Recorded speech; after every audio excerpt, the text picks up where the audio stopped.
All right, let's dive right in. Welcome to This Explainer, where today we're taking a look at a really fascinating story. We're exploring DeepSeek's path to artificial intelligence and specifically something I like to call the paradox of restraint.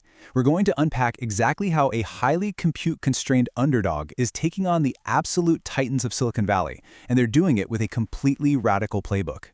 So, the big question right out of the gate is this. How on earth is a company with just a tiny fraction of the compute power of those Silicon Valley giants actually shaking up the global AI race? I mean, when you look at the raw resources, the massive sprawling compute clusters that American tech giants have at their fingertips, the disparity is literally staggering. But as you'll see, their secret weapon is actually highly counterintuitive. In an industry that is completely obsessed with immediate monetization and crushing the competition, DeepSeek's superpower is their active refusal to maximize short-term profits. They are deliberately holding back on all those traditional business metrics. Now, that approach doesn't come out of nowhere. It stems directly from the founder, Liang Wenfeng, and his core philosophy. He points out that early on, his team didn't get together with the goal of going public or becoming overnight billionaires. He actually references the former GE CEO Jack Welch here, noting that, while a lot of those old-school management strategies are pretty outdated today, one thing remains absolutely crucial. A company has to be driven by its vision, not just its key performance indicators. For DeepSeek, that overarching vision is the pursuit of artificial general intelligence, or AGI. Having this shared, almost idealistic goal of building something profoundly useful for humanity unites their team way better than any spreadsheet or profit target ever could. And that grand vision translates directly into a very surprising number, 10 months. That is DeepSeek's target payback period for their hardware costs. Think about how wild that is.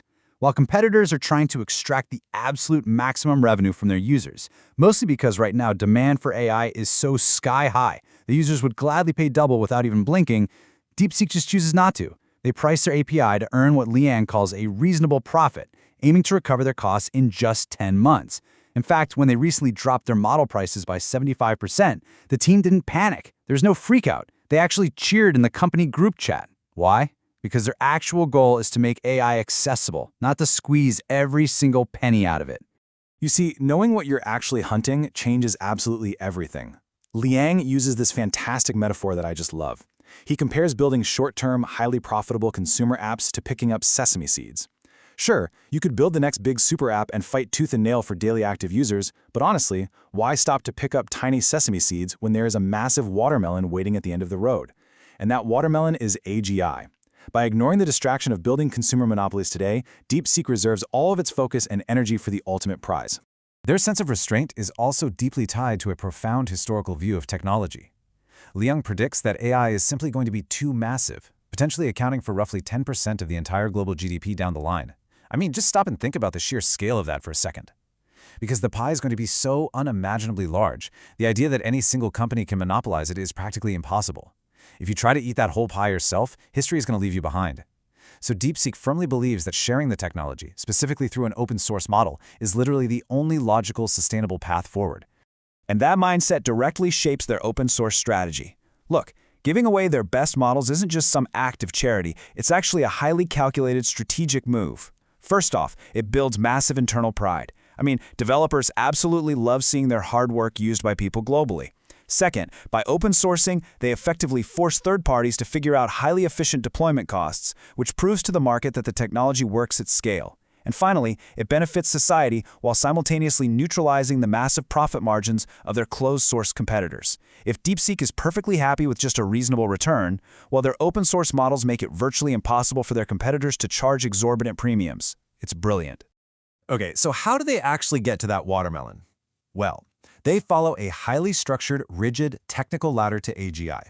DeepSeek views AI development as a strict, sequential series of steps. You start with language models, you move up to chain-of-thought reasoning, and then to agents, which, by the way, is where the industry largely sits right now.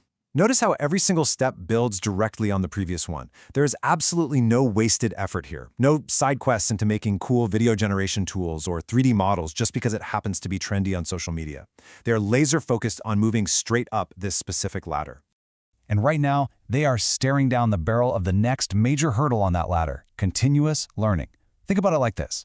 When you hire a new human employee, they spend, say, 2 months learning the specific context of your company. who is who, where things are, how the internal systems operate. Well, current AI can't do that at all. You have to feed it the entire context every single time you prompt it. DeepSeek sees solving this continuous learning bottleneck as the most critical next step. Once an AI can actually learn dynamically over time, it stops being just a neat tool and starts functioning much more like a true adaptable employee. Now, overcoming that specific hurdle leads directly to what they call the singularity step on their ladder. If you solve continuous learning, the AI becomes capable of actually helping the researchers build the next generation of models. It triggers this crazy nonlinear explosion in progress. Liang points out that their primary immediate goal isn't necessarily to make an AI that's perfectly polished and user-friendly for everyday consumers, but rather to make an AI that makes DeepSeek's own internal engineers dramatically faster. Once you have AI accelerating AI research, the path to AGI becomes incredibly rapid and, in Liang's own words, much more relaxed for the human team. But we do have to address the elephant in the room here, the global AI gap. And it's super crucial that we distinguish between talent and resources when we talk about this. Liang is very, very clear. There is virtually zero talent gap. The engineers working in China are just as brilliant as the folks in Silicon Valley, no question. The true gap is entirely about compute resources. American tech giants are out there training models with 800 billion active parameters. Meanwhile, DeepSeek is fighting this war with roughly 20,000 H100 equivalent cards. It is a staggering, almost unbelievable resource disadvantage. To really put a fine point on the domestic hardware reality in China, Liang quantifies it like this: 4x plus 2 years. So what does that actually mean for the engineers on the ground? It means that a domestic chip, like the Huawei 950, requires 4 cards to match the performance of just one NVIDIA GB300. And furthermore, the technology itself is essentially 2 years behind NVIDIA's current cutting-edge hardware.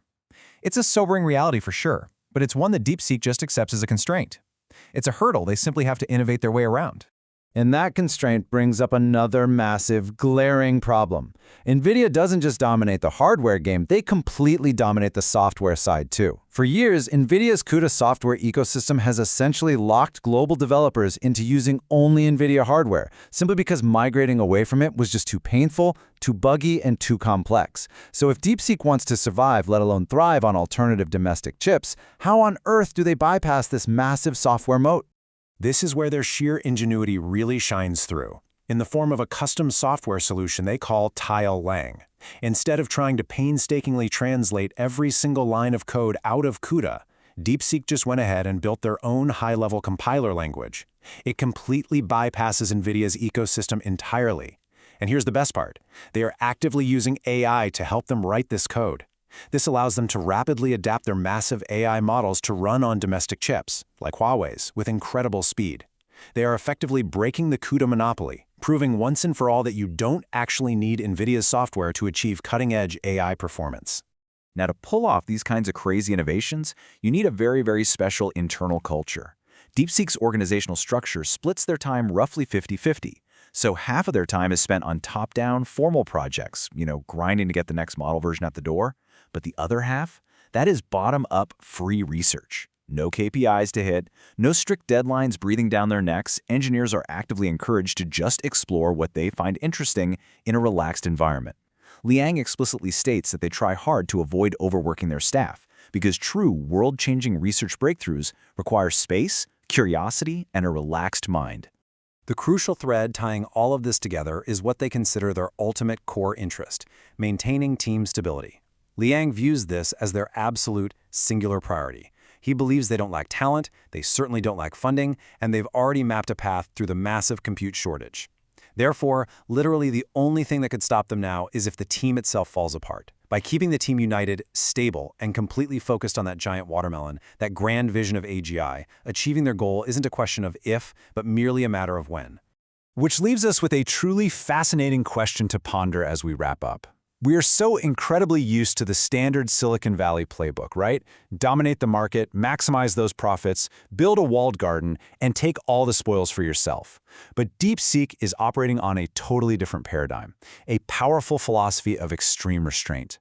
By actively choosing not to maximize profits, by open sourcing their absolute best work, and by focusing entirely on the long-term vision of AGI, could it actually be that the ultimate winner of the global AI race will be the company that wants to own the least of it? It completely shifts how we think about the future of tech. Thank you so much for joining me on this explainer, and I'll catch you in the next one.